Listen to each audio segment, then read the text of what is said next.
Welcome back to NatChat, the Natilik podcast. My name is Rob Thorne. Today we're discussing digital experience, visibility and monitoring.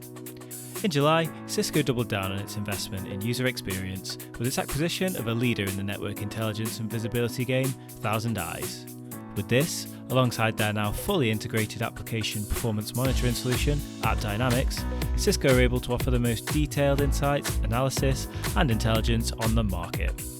To discuss this and how they're helping provide a better experience for both users and operators of applications and networks, I was joined by senior marketing directors of both AppDynamics and ThousandEyes. It's Tuesday, February 2nd, and this is a Natilik podcast.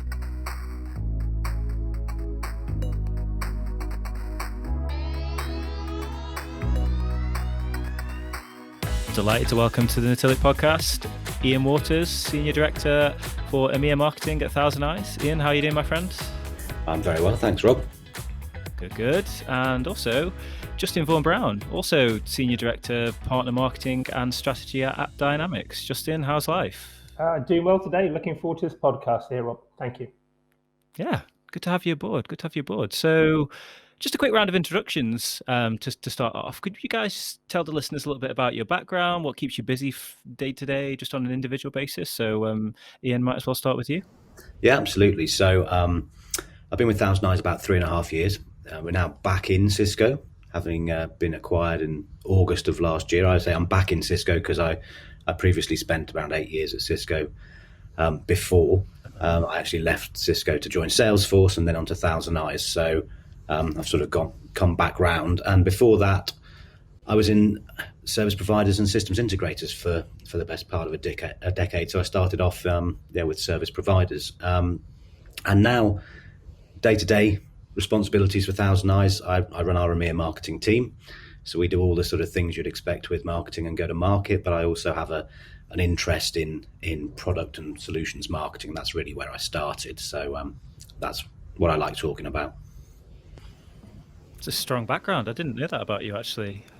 You've already been at Cisco and Salesforce as well. So yeah, so I went from Cisco. I think I was mainly in collaboration at Cisco for about 8 or 9 years, and then off to Salesforce, where I went onto the Salesforce platform. So all the platform as a service stuff, and then I joined ThousandEyes from there. So that was an interesting few years there. Oh, well, no pressure, Justin. Beat that. I won't even try. Thanks, Rob. So first of all, I've been at AppDynamics for over 4 years. My role is basically focusing on taking our joint story with partners to market. So helping evangelize that, stitching an interesting narrative and story and showcasing how we can help our partners and our customers. And my background has kind of come in useful because I originally started actually in advertising. So I worked for a number of West End ad agencies as an account director, working between the creatives and the clients and working on a number of campaigns, including radio, TV, and press, and latterly online. And then moved client side and worked for people like Microsoft in the partner marketing business and also in anti-piracy, which was absolutely fascinating.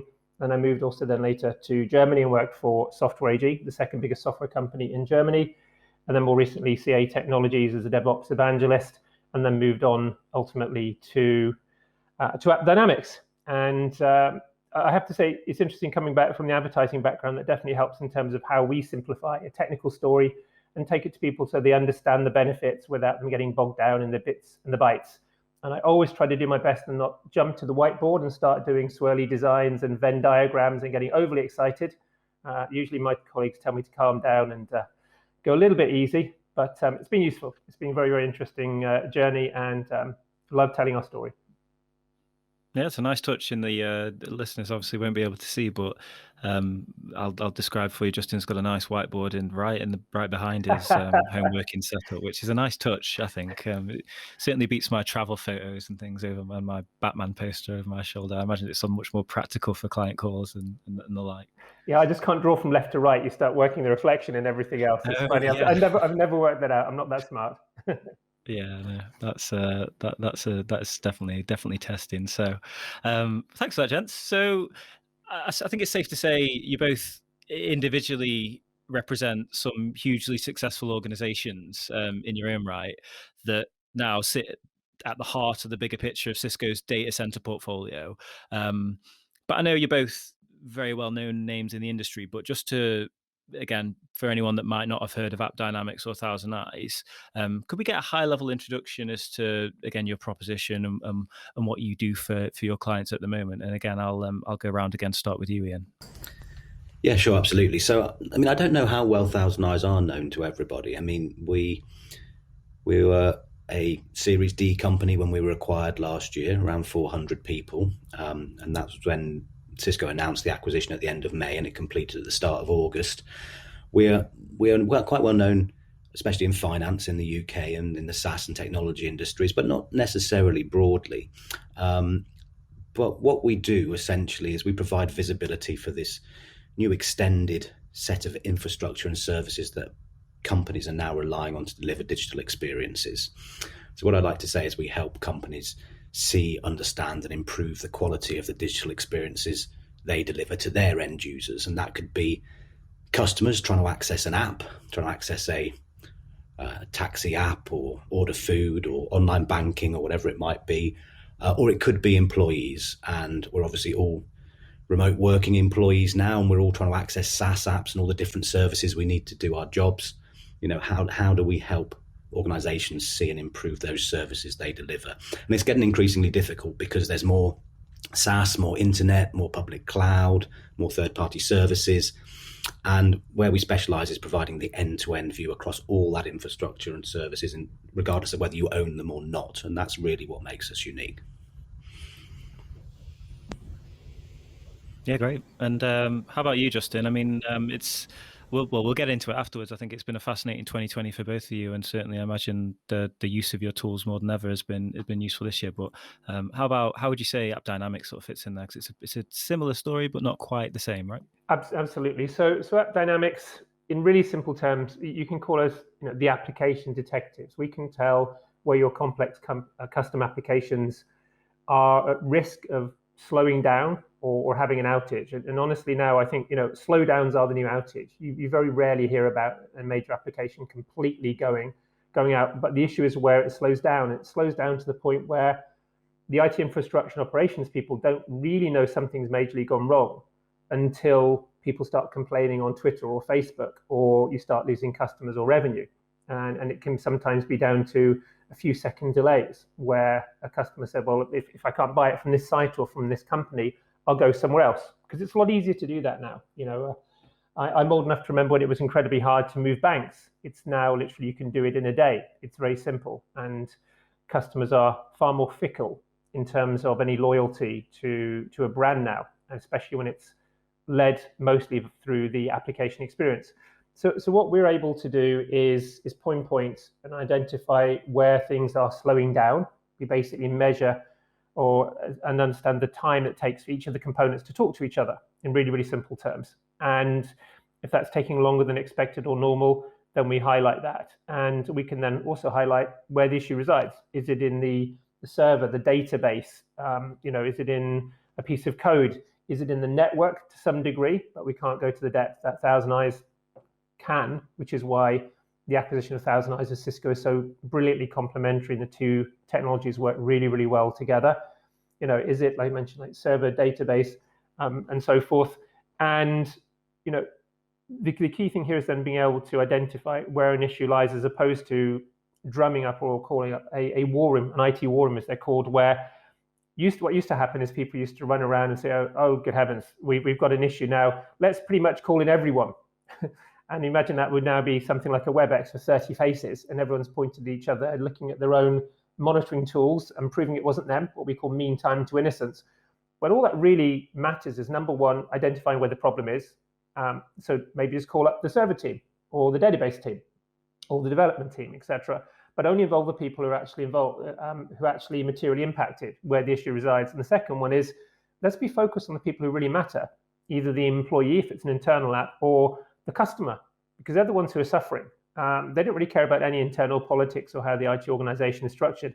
All they know is they opened an application with an end result in mind. It could be checking the weather. It could be booking a holiday. We can dream, maybe later this year. It could be buying something online. It could be ordering their, food shopping, weekly food shopping online. But despite everything, in a sense, people are, if they're not necessarily so time poor, they want stuff to work, because everyone, I think, is under a heightened sense of pressure in a COVID world, and they depend on those applications. And if they don't work, that causes issues and ultimately can lose customers. So we, in complementing, we'll maybe talk about that later, is how we complement each other from a technical point of view. But both Ian and I, our companies, are absolutely focused on that customer experience and making sure that apps work. So whenever my friends have met me, and asked me, just what is it, the heck that you do? What is AppDynamics? And I literally just say, see all those apps on your phone? Do you get annoyed when they don't work? And of course, they nod violently and say, yeah, we help stop that happening. Does that make sense, folks?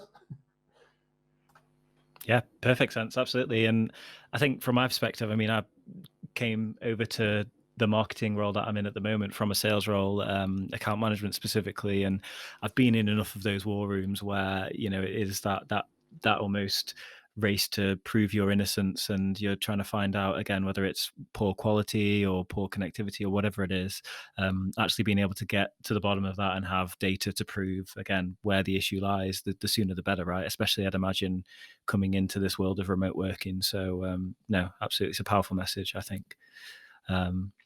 So switching gears a bit then, so let's take a look at, I was, Ian, doing a bit of a swatting up like a responsible podcast host and looking at the ThousandEyes website, just reading a blog. It was actually quite a fun exercise, the review of the year 2020. With it in the rearview mirror, I think it's a lot more entertaining, but spoke about things like the Office 365 outage, a few sort of times that ISPs maybe suffered a little bit of pain. But in terms of your experience, gents, of 2020 with clients and how working from home has affected monitoring and visibility, what stood out to you, or what interesting things have you noticed, certainly over the last 12 months now, I suppose we're coming up to, right?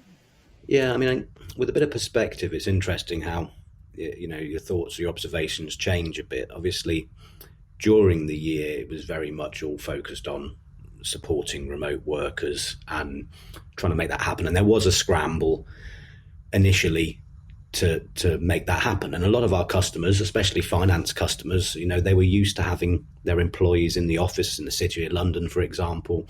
A lot of their employees didn't necessarily have devices. They hadn't scaled their VPNs to actually support it. And so several customers, especially in finance, you hear big stories of them having to really move heaven and earth to get devices to employees, get capacities scaled to actually be able to support their remote workers at all. So I think there was initially that big period of firefighting just to get the job done. And then we all settled in for what turned out to be quite a long time, and it's still turning out to be quite a long time.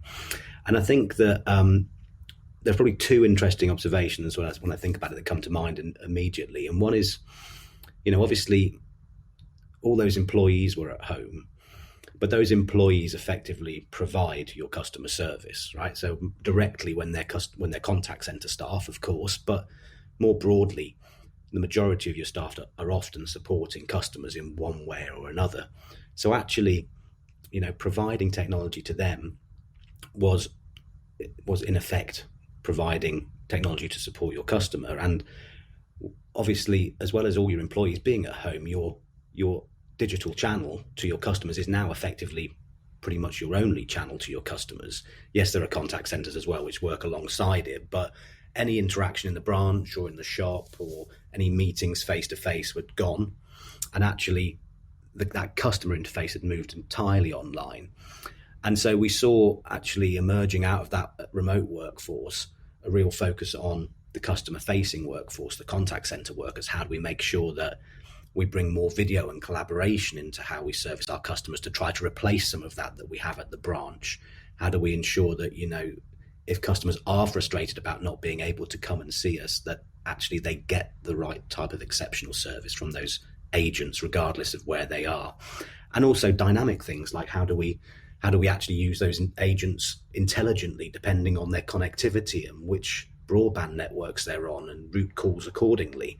So that sort of emergence, that transition through initially supporting remote workers, but then supporting the customer experience remotely was an interesting one. And then I think, just for anybody who's worked in the industry for a long time, we've been talking about cloud and SaaS and remote working and all of these things, software-defined networks, for a long time. I mean, I think I probably fielded my first questions on cloud 15 years ago, so, and these things have been building and building and building. And obviously the last few years have been a tipping point for cloud and for SaaS adoption. I think that tipping point had been reached before last year. But to see things like video exploding, collaboration platforms exploding, remote working exploding, all these things that we talked about for a long time, they finally had that forcing function, and suddenly there was urgency behind digital transformation. Digital transformation's got a bad press over the last years because it had been talked about for so long, but there are a lot of things which stopped it, technical debt, business inertia, conflicting priorities, all these sorts of things that put the brakes on a lot of digital transformation projects, and that just couldn't happen last year because of the urgency behind it. So that acceleration within that 10-month period is really very interesting. I think all of that Ian said is completely relevant, and it echoes our experience of AppDynamics. I mean, it's interesting just you talk about the impact that we've seen over the last 12 months, the change of way of working. We ran a survey in May last year, actually, a kind of a special version of our annual App Attention Index survey, where we seek to learn latest opinions and views on the importance of the application experience and major issues. And if it's okay with you, Rob, I'd just like to share a couple of interesting stats that came out of that might be pertinent for your listeners. So when the whole COVID situation started gaining momentum, I'm sure I wasn't alone in the tech industry in wondering, like many other industries, what's going to be the implication for us? Is it going to be a tough year? Yet the research that we conducted and the findings pretty much have borne out our experience in the year, which was, we found that nearly 3/4, 74% of the IT professionals, we surveyed over 1,000, said that approvals for technology projects had shrunk from 1 year plus to literally just a few weeks. And the actual implementation of that, 71% had said the implementation had shrunk from 1+ year or months, even to literally just a few weeks. And probably the most fascinating stat that I came across there was when they were actually talking about how COVID had impacted the challenges that they faced, was that 65% have actually already implemented digital transformation projects that were previously dismissed as unnecessary. And this kind of bears out that old maxim of kind of, needs as must. Your priorities can evolve and change. And a couple of other interesting points came out of this in parallel, which were when we asked the survey group, what are the main challenges in delivering a high quality digital customer experience during the COVID-19 pandemic? A couple of responses really stood out, which was one, to Ian's point, was 81% said managing spikes in website traffic. And then also 79% said managing the mean time to recovery with a remote IT department. And of course, when you're no longer having those water cooler conversations or walking the floor or putting your head around someone's office or, meeting for a drink after work or grabbing a coffee on the way into work, you've lost those interactions and insights that would typically be shared. And that's fundamentally changed the way of working. So we're seeing so many things work in parallel. The importance of applications performing to a much higher degree, much higher demand in terms of the traffic, and then also the capabilities of IT teams to support those applications when they're doing it, from a remote perspective. As I was mentioning, who would want 30 faces popping up on a WebEx when you'd much rather have 4? Can you imagine the disruption, the hassle? And on top of that, you've also got the challenge of home working. I live in a family of 5, and sometimes we're all competing for bandwidth. And I'm sure our family is not alone in facing those challenges. And a lot of those demands are on video, for example, with children doing online learning because they can't attend school. It sounds like a non-business related topic, but if it's a drain on bandwidth, then it's a drain. It doesn't even matter if it's a business conversation or someone's learning, listening to their math teacher. It's still a technology issue. And Ian, I don't know if you've got a similar perspective on that or any particular thoughts from ThousandEyes side. Yeah, I mean, we are seeing that as well. I think that balancing and that competing for bandwidth. I think, it's interesting, the role of the internet. I mean, as a company, we sort of describe ourselves as a cloud and internet visibility company, and we were sort of born of this idea that the internet was going to become increasingly important, and yet it was a very complex, unmanaged, trust-based environment of now over 60,000 different autonomous systems all working together. And obviously, in the past, the corporate network, when we've all been in the office, has been a very private, managed network. But now the internet is probably the largest component of even the corporate networks. And by design, it's always been built to be contended, to be best efforts, to be, to not prioritize traffic. And so that network that we're all very much reliant on is something that we can have to compete for Netflix traffic, or compete versus WebEx versus, Google Classrooms. And that's just the way the internet has been designed. And I think last year and this year now as well has just brought more into definition, the fact that the internet is something that if you really want to manage your user experience, whether that's an employee or a customer, the internet is a big part of that, and increasingly so. And so getting visibility into that from our perspective has been underlined as being even more crucial in the last 12 months. Ian, do you think it's something we've taken for granted always, and then suddenly it's now being under more demand than ever? Because like you said, we've all living in this kind of cushy ivory tower. You wander into the office and it's super fast and super good. And even when you've gone home or worked from home one day, the demands haven't been great.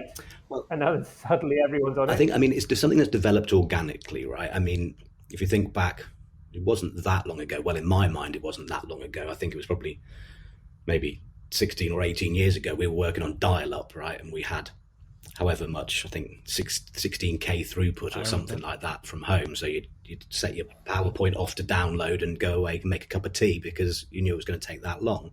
So it has grown organically, and speeds have increased at quite a large scale in recent years with the advent of things like fiber and gigabit to the home and those sorts of things. So I think it's been growing alongside our increasing reliance on it.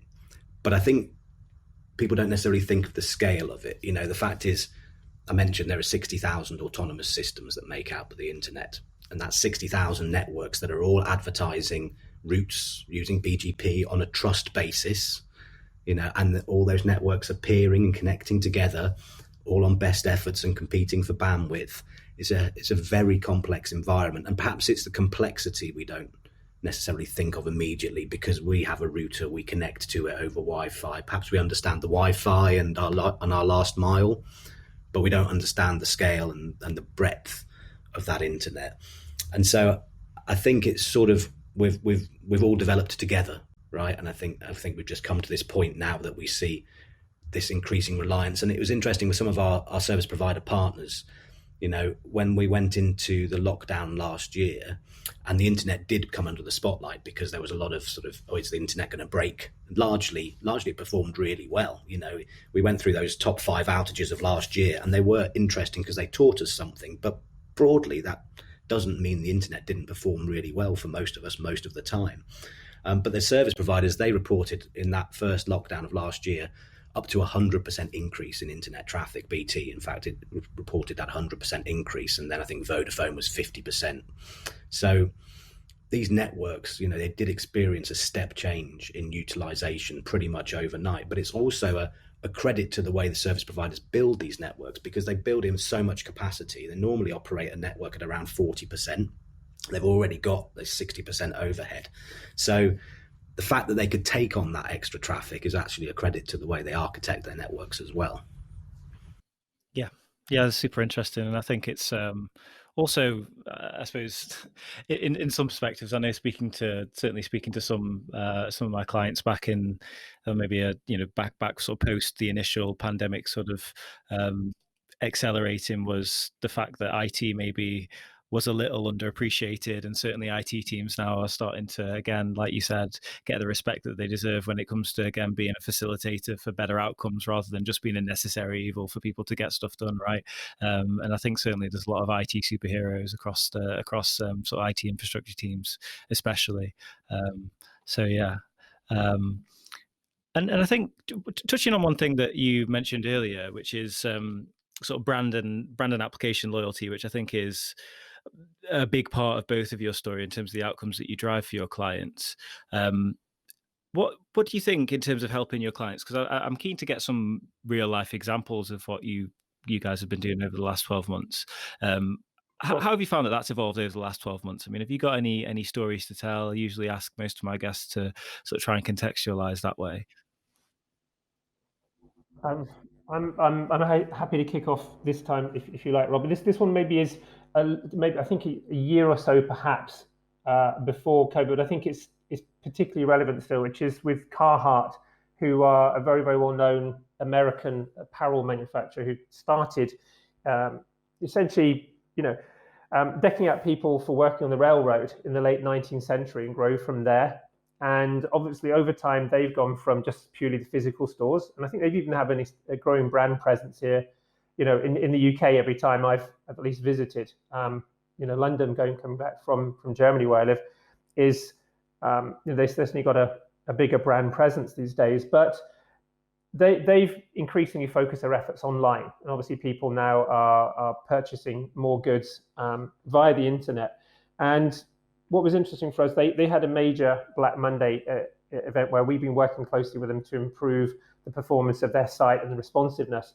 But literally when things launched on that day and they were expecting a heck of a lot of traffic, they immediately noticed there was an issue with one production server, which we identified, addressed before it impacted the customer. And we had a number of the senior management staff also using the AppDynamics dashboards to understand what was going on literally in real time in terms of revenue and which product lines we're delivering. But a little bit later in the day, they noticed that they had a special offer that they were running, which was if you spent over $125 with them, you get a free gift, a particular free gift. I won't go into details of which one, but sounds great, brilliant, but almost being victims of success there. Things were going really well, actually, and they had hit the point where very soon they were going to actually run out of that free gift because so many customers had actually purchased more than $125 of goods. So they had detected this and were then able to actually switch the promotional offer so you would receive a different kind of gift ahead of time, rather than someone spending over $125 and then being told, actually, sorry, we can't fulfill this request. We can't actually have your free gift now, which of course would have been a pretty lousy customer experience.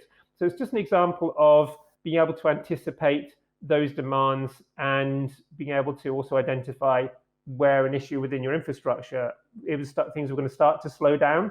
And this is where, as much as we're detectives, perhaps you can also see AppDynamics as the insurance agents. We're insurers to make sure that you fix things before it's an issue. We want to preemptively know this is going to happen. And just a real world example, not related to AppDynamics, but in terms of that customer experience is, when my youngest daughter started online schooling, a couple of weeks ago in Germany, right, she had an issue with the platform they use and no one could log on because whatever reason they hadn't anticipated the sheer volume or spike in traffic. And I looked at a German online newspaper to discover amongst many of the other German states who were quite autonomous and had each their own online platforms, there were issues of slowdowns, of outages, of problems of people logging on. And I'm not saying all of this was preventable, but a lot of this AppDynamics could help with by anticipating what is the typical load. Also, you can look at other things such as, performance testing or pre-production testing, but it's all about anticipating those issues and, just spending time and investing.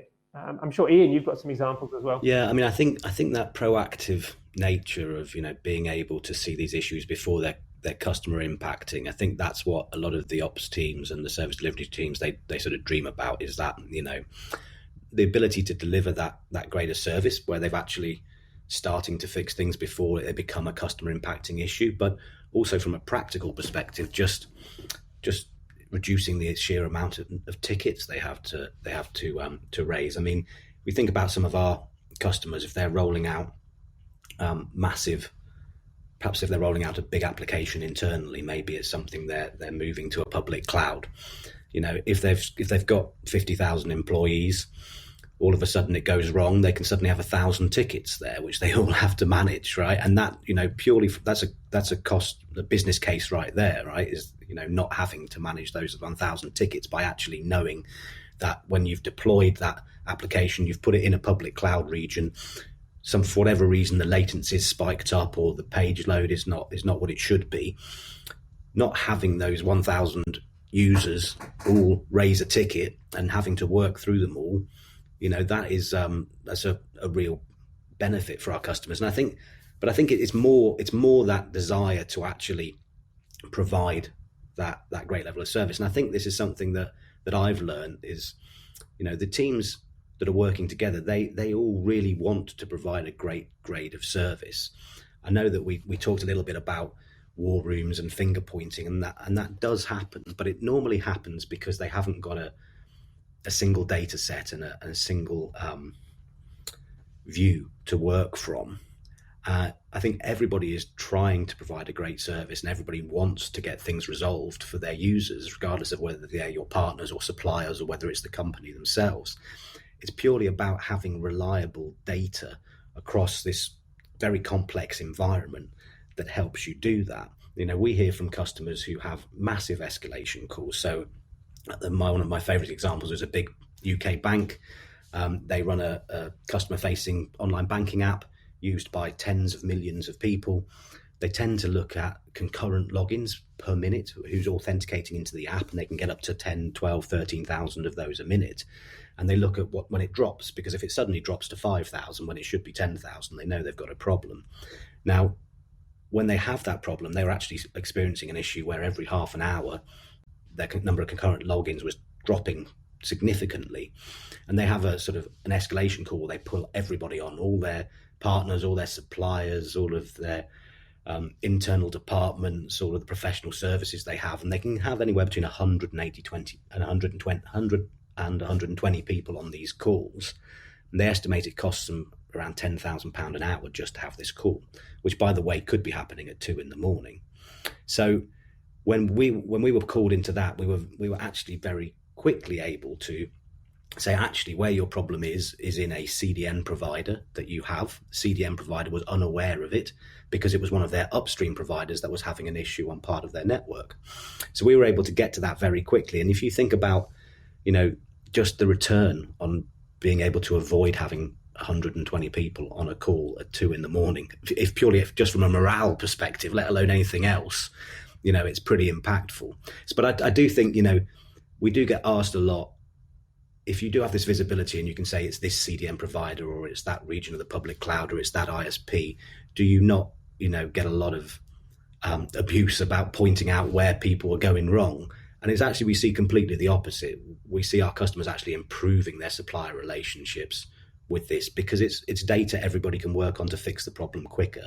And ultimately, that's what they all want to do. Yeah, absolutely. Yeah. And I was just thinking, actually, while you were talking there, I bet you guys must have been watching the whole Robin Hood trading 212 GameStop situation closely with interest last week as well. That was fascinating. Well, yeah, and we do. Yeah, we do look at. We have actually, because of the way we're architected, we have agents deployed all around the world in the internet and the public cloud, and we can use them to test anything that's public facing, effectively any public facing URL or IP address. So we do have a lot of tests running just in case something interesting happens, because it always tends to make good content. Absolutely. And to be fair, I mean, I have to hold my hands up. I am particularly precious when it comes to not being able to get what I want when I want nowadays. Today's fast food culture. Well, they say, I think what they say is 2 seconds is what I think there was the article that we used quite a lot is that 2 second test after 2.5 seconds, I think to be precise, is when people start to think about switching. Obviously, if they have a choice, if it's one food app versus another food app or one taxi app versus another taxi app, obviously if it's your bank, you haven't got so much of a choice because that's where your money is. But, it's interesting in that when people have a choice, I think the article was saying it's about 2.5 seconds before they actively start thinking about switching. 2.5 seconds. Maybe I'm not as precious. Maybe I'm giving myself a bit of a hard time in that case. Good. Well, before I let you go, gents, be worth talking quickly about what we can expect to see from Abdi and ThousandEyes in 2021. Obviously, direct partnership only just beginning, but it'd be good to give the listeners something to look forward to in the future. I'm sure there's a lot in the pipeline next year, or this year, as I say. Yeah, Justin, do you want to take that one first? Or Yeah, sure. I think my message would be check out our Transform 2021 event that's taking place on the 23rd of February. And also on in March as well. There's an EMEA version at more convenient times. So I'm sure that you can maybe add that to your links, etc. there, Rob. But of course, there's plenty of news and announcements to look out from us over the next kind of month or so. So can't say anything more, but just keep your eyes and ears open, and you'll learn quite a little bit over the coming weeks. Yeah, Ian? I think. As you say, we have two major events coming up. There's Transform, obviously, and then a little bit later on, there's Cisco Live at the end of March as well. I think obviously we have announced back in, I think it was October, the initial phase of the integration between ThousandEyes and Abdi, and I do think, as somebody within the industry maybe, but I do think it is quite groundbreaking in that, a lot of our customers have so many tools and platforms to run their networks and their applications effectively. And one of their major pain points is this tool sprawl. They can have 10 to 15, 20 of these platforms, all to help them run effectively networks and applications more effectively. And that's an indication of how siloed a lot of the industry is. So the fact that actually ThousandEyes and Abdi are together under this umbrella and they're integrated, and actually you can start to see end-to-end service delivery all the way from your user to the application into the app itself with deep app inspection and at the back end of the application. Maybe it's because I'm within the industry, but I find that quite exciting because, a lot of our customers, operations and service delivery and application teams are struggling with that to get that end-to-end view. And I think that there is more to come, as Justin says, but even that first phase, I think, is a major step in bringing some of this together. Yeah, and making a lot of people's lives easier. So that's great. Thank you very much for your time, gents. And just as I'd also draw people to include the links in the podcast notes as well. But we're obviously running free discovery workshops and demos of AppDynamics and ThousandEyes. That comes obviously along with a free managed trial or proof of concept, which includes 100 free licenses of AppDynamics. But Justin, Ian, thank you very much for your time. Really appreciate it, gents. Pleasure. Many, many thanks, Rob. Thanks, Rob. Thanks for listening to NatChat, the Natilik podcast. Please subscribe to the Natilik podcast on Spotify, Apple Music, or wherever you get your podcasts. And leave us a review while you're there. It really helps us improve and grow the show. Please note that opinions expressed on the Natilik podcast are those of the hosts or our guests, not the organisations that they represent. You can find more information on Natilik on our website, that's natilik.com. You can also find us on social media. On Twitter, we're at Natilik Group, as well as Facebook and LinkedIn. Our theme music was provided by Dan Short, who you can find at Danzer, that's DANZR, on music streaming services. This is Rob Thor, and thanks again for listening.